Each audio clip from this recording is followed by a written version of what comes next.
On October 31st of last year, I finished a report that would have been a follow up to an article that was published that I also sent to the House Financial Services and Banking Committee and the Senate Banking Committee in March of 2016.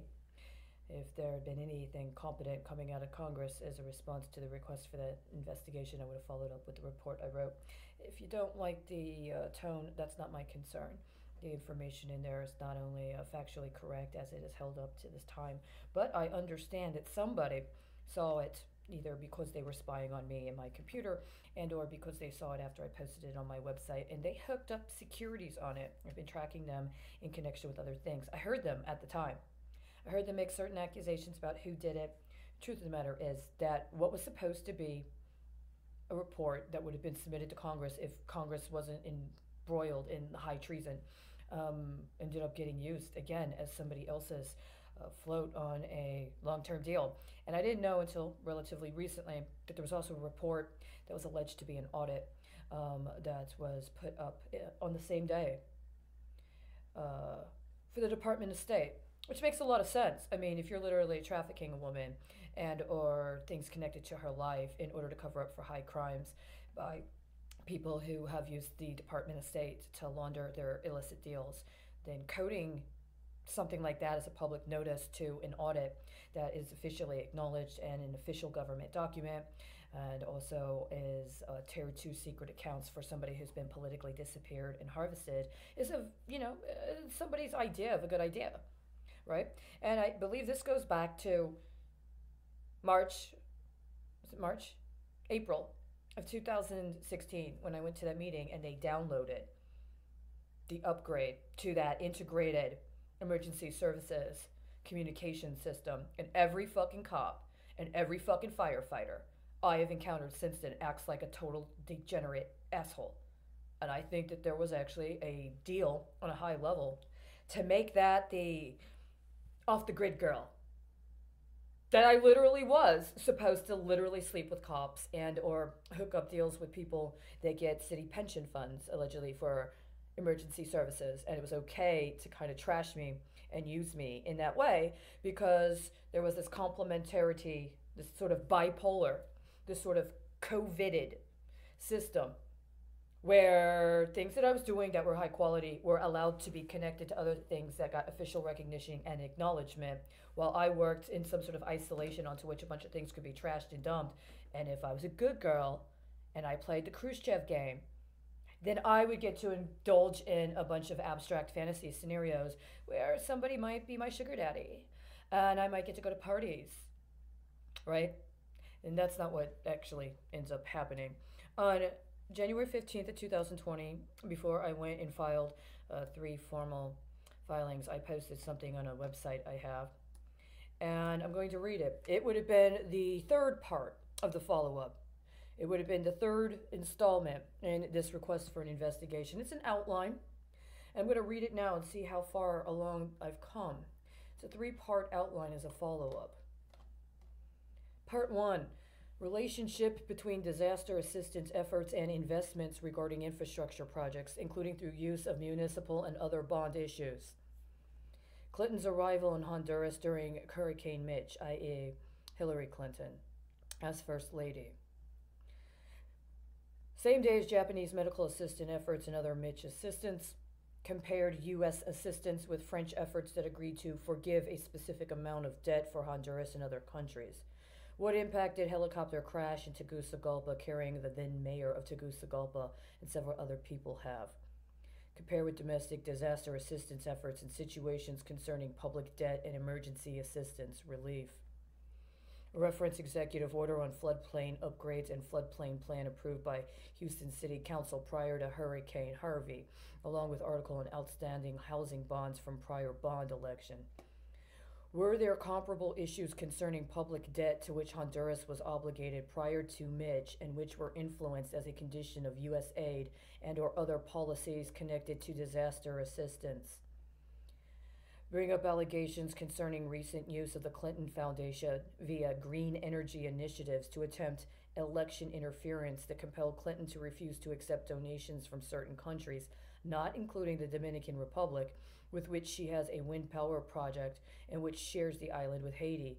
What role did Clinton Foundation play in the two Haiti earthquake recoveries? And does this reveal a pattern of bipolar investments concerning emergency assistance relief efforts? Examine situation with announcement of ENA bonds in November of 2016 with later bond issues and connect with two different dam hydro projects in other parts of the world. Does this reveal a pattern of capitalizing on emergency disaster scenarios in order to manipulate domestic energy concerns in an effort to impact political leadership paradigms, i.e., gas prices in relationship with Venezuela as a large scale consideration of the reasons for the 2009 coup? How recent hydropower projects and protests have influenced policy decisions concerning political leadership paradigms and for what reason? Part 2. Political relationships with regard to security military arms suppliers as potentially influencing affairs.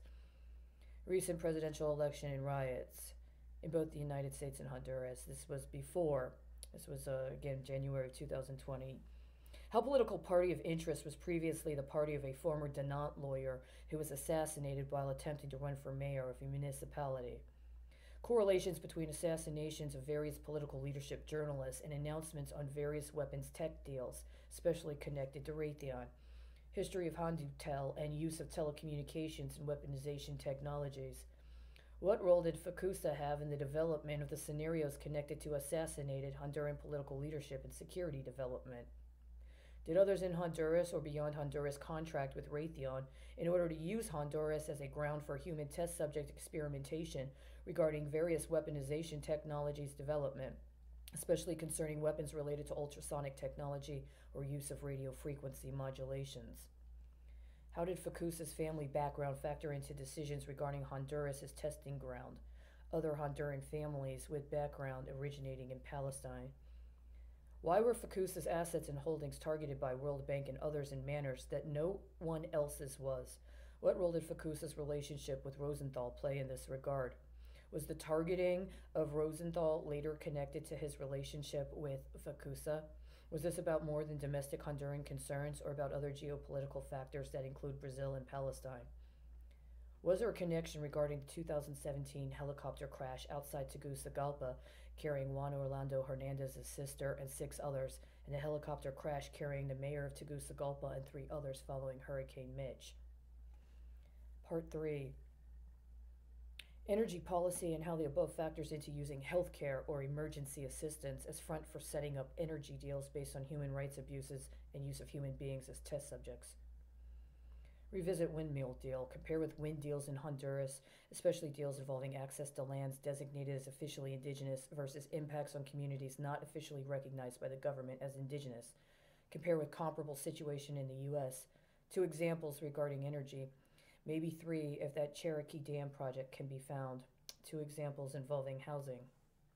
Discuss windmill factory located in Canada and compare with tech in terms involving the Neuropsychiatric Center. Also discuss Walmart health insurance.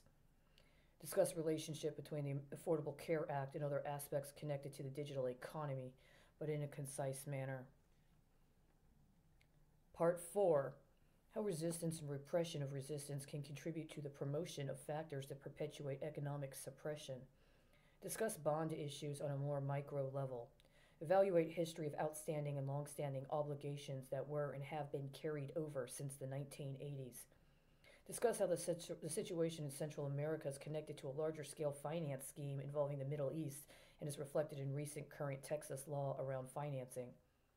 Discuss the role foundations such as Soros Foundation and other humanitarian assistance foundations have in flipping financial arrangements connected to resistance and suppression of resistance, i.e., bail bonds for arrestees, as well as people detained pending immigration proceedings, versus bonding on various types of first responders. Discuss intangible property methods by which individuals are deprived of their intangible property, including, quote, person, end quote. How to assure that intangible property is not illegally expropriated and used for illicit purposes. Rights of the earth as human rights. Wasn't there a climate change summit in Bolivia a while back that already discussed these things, like in 2010? Now, just so you know, that around the time this came out, that I was writing this and developing this,